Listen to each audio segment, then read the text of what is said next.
So the other day ago, I was talking to a friend about the moon landing, and he was saying that it didn't happen, and I was saying, yes, it did happen. Yes, I do think the moon landing happened. And his argument was stating that back in 1960s, we didn't have the technology. And I just kind of abandoned the conversation because I thought this was stupid. But recently I was thinking, do we really understand how much technology our society has? Do we understand how quickly and how technologically advanced it is to send a message or to communicate with one another or to share ideas or information? And I was just thinking, what spurred that?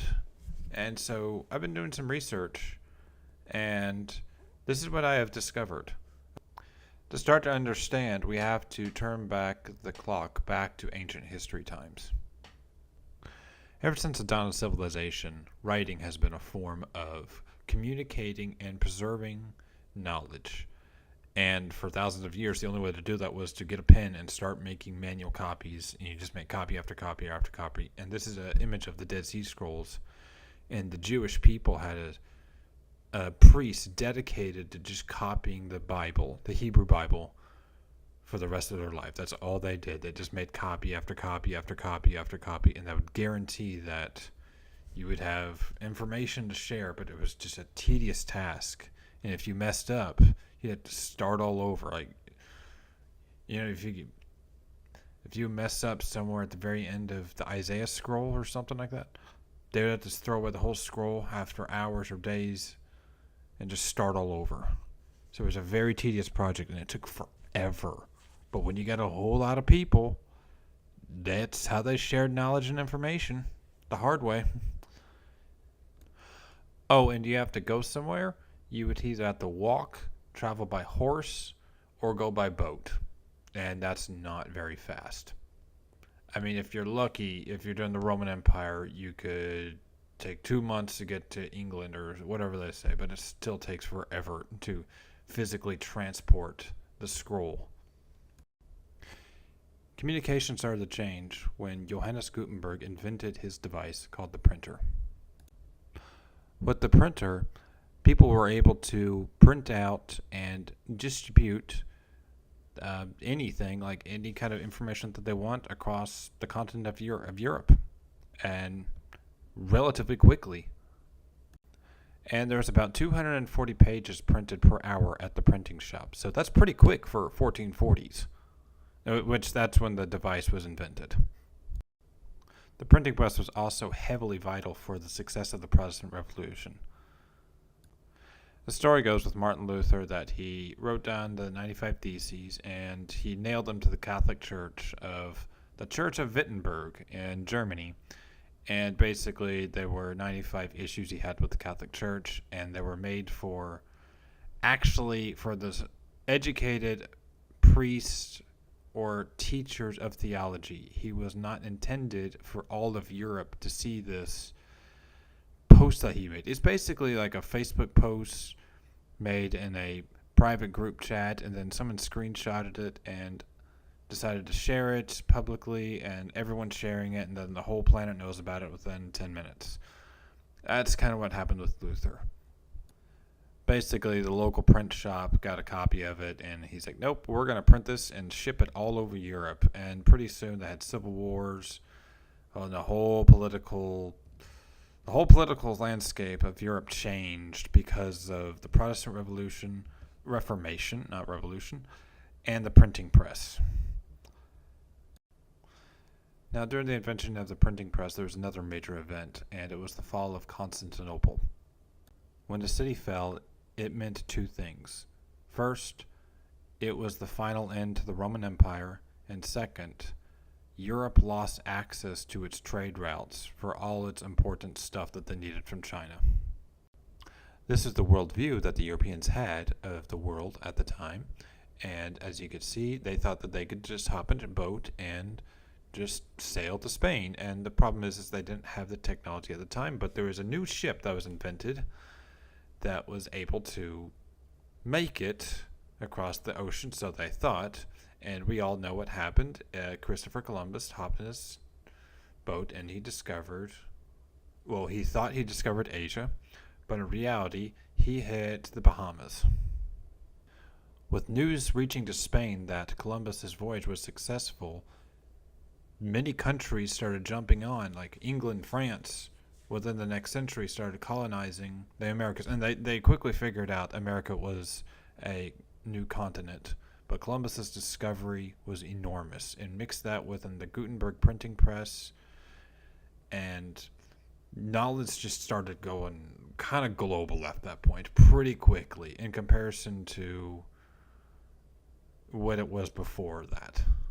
With the rise of the European global empires all stretching all over the world, that allowed information to pass relatively quickly all over the world within a pretty short amount of period of time, within a year or less, or maybe for a couple months. Also, was the vast empires, Europe was able to get its hands on resources that it needed to help fund a very important event that basically created everything that we know today, called the Industrial Revolution. It changed everything. Basically, the Industrial Revolution gave rise to massive industry all over Europe. And basically what that means is, instead of people making stuff, machines make stuff a whole lot faster and a whole lot more quality and a whole lot more efficiently, so we could outproduce everyone in the entire world and sell it at a reasonable price and make a ton of money. And that's what the Industrial Revolution, by definition, that's what they did. And out of the Industrial Revolution came many inventions: steam power, iron making, an invention of early machine tools, which changed the entire world. With the rise of steam engines, that gave to the rise of trains, and that allowed very quick continental travel. So you could hop on a train in New York City and be on the other side of the continent within a matter of 2 weeks, or you could hop on a steamboat engine in London and ride to New York within a couple weeks. So the steam engine greatly increased the speed of travel within from months down to weeks. And during this time, there was also the invention of the telegraph. The telegraph allowed messages to be transported almost immediately, because it travels over electrical wires, and you could send messages like through Morse code, at least one letter at a time. And yep, you could communicate almost instantaneously from one side of the country in the United States to the other, or from New York to Britain almost instantly. With the rise of the telegraph, that gave rise to a question: what if we wanted to transmit human voice over the telephone lines, well, telegram lines, electrical wires, whatever? And that was done by Alexander Graham Bell. He is the one that invented the telephone, and he started the American Telephone and Telegraph Company, which is now AT&T. That's what that stands for. And probably the most influential inventor of all time, Thomas Edison, he created fundamental devices that define our basic modern era. And these are devices like the light bulb, the phonograph, which is actually a voice recorder, and the video camera, and fundamental electrical parts, and tires for the Ford motor vehicle, because he was good friends with Henry Ford. Now, people were also at this time trying to experiment with flight. Is it even possible? They tried all kind of different ways. But the Wright brothers were the first to figure out how to build a successful airplane and have it work. And within a few years after their flight in 1903, World War I started, and they started building warplanes. And they had rapid production. They had massive destruction and major technological achievements for aircraft between 1903 and World War I. Let's not also forget the importance of radio. Radio was invented about the same time. The radio was the first device that you could truly communicate to the entire world without having a little telegraph, because that's a lot of work to deal with.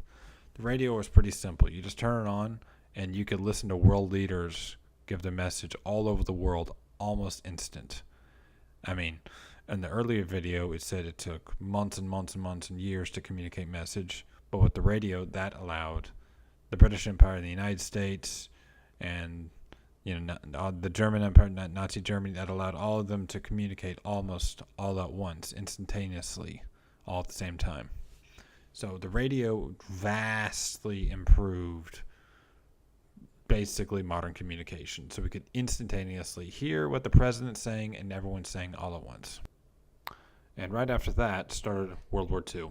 And World War II changed everything for science and technology and how we communicate with the entire world. Some of the most notable technologies were the atomic bomb, missiles, computers, early computers, digital computers. There was also penicillin, microwaves were invented, radar, and a lot of fundamental technologies. The Jeep was invented. That saw the atomic bomb, all kinds of stuff.